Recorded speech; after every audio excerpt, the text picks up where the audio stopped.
સાહેબ, જુનાગઢના માંગરોળમાં રોડ જોવા આવ્યો હતો, પણ રોડ તો ક્યાંય દેખાયો જ નહીં.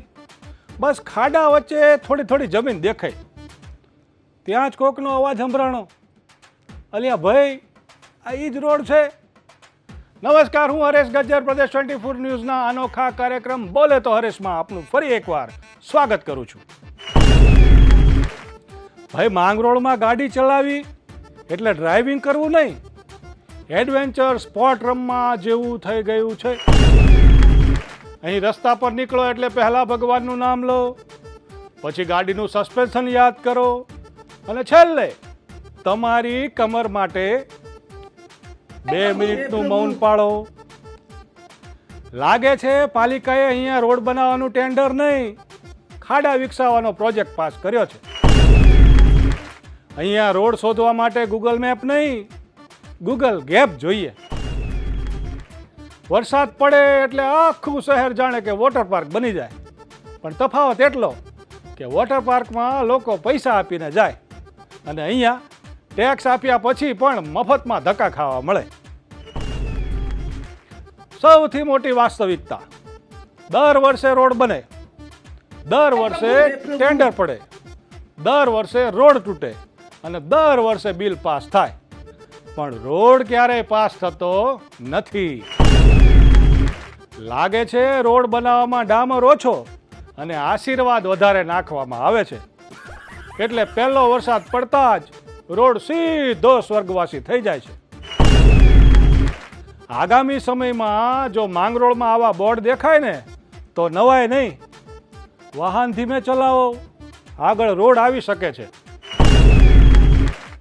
ભાઈ, અહીંયા ગાડી ચલાવવા કરતાં તો ઊંટ ઉપર બેસીને જવું વધુ આરામદાયક લાગે. કેટલાક ખાડા તો એવા છે કે જો એમાં માછલીઓ છોડી દો ને સાહેબ, તો મત્સ્યોદ્યોગ વિભાગ તરફથી સબસિડી મળવાનું શરૂ થઈ જાય. અહીંના રસ્તા પર દરરોજ ગાડી ચલાવવાથી તમને મળશે એકદમ ફ્રીમાં બોડી મસાજ. એક ખાડો, બીજો ખાડો, ત્રીજો ખાડો અને ચોથે કાંઠે સીધા ઓર્થોપેડિક ડોક્ટરના ખાટલે. મને એક વાત સમજાતી નથી કે દર વર્ષે કરોડો રૂપિયાના રોડ બને છે અને જેવો વરસાદ આવે અને બધું જ ગાયબ. ખબર નથી પડતી કે સાલું વરસાદ પડે છે કે સીબીઆઈની રેડ. એક વાત કહું સાહેબ, જે અધિકારીઓએ રોડ પાસ કર્યો, જે એન્જિનિયરે માપ લીધું, જે કોન્ટ્રાક્ટરે કામ કર્યું અને જેને બિલ પાસ કર્યું ને, આ બધાને એક છકડામાં બેહારો અને માંગરોળના બધા રોડ ઉપર સુધી 2 કલાક ફેરવો. અને જો 2 કલાક પછી પણ ઉતર્યા અને જો ચારે હસતા દેખાય ને તો સાહેબ હું જાહેરમાં માફી માગી લઈશ, પણ જો કમર પકડી અને છકડામાંથી નીચે ઉતરે તો પછી માંગરોળની જનતા કહેશે, કા સાહેબ મજા આવી ને. સાહેબ, રોડના ખાડા તો જેસીબી પણ ભરી દેશે, પણ જનતાના મનમાં પડેલા વિશ્વાસના ખાડા કોણ ભરશે? આ રસ્તા પરના ખાડા એ માત્ર ડામરની ખામી નથી, એ તંત્રમાં પડેલી જવાબદારીના ખાડા છે. આ બધું જોતા હવે એવું પણ બની શકે કે જો તમે માંગરોળ જાઓ અને કોઈને સરનામું પૂછો તો કદાચ આવો જવાબ પણ મળી શકે, ભાઈ ઓલા ત્રીજા મોટા ખાડા પાસેથી જઈ અને ડાબી વળી જજો અને એના પછી 5મો ખાડો આવે ને ત્યાં જમણે વળી જજો, ત્યાં જ એમનું ઘર છે.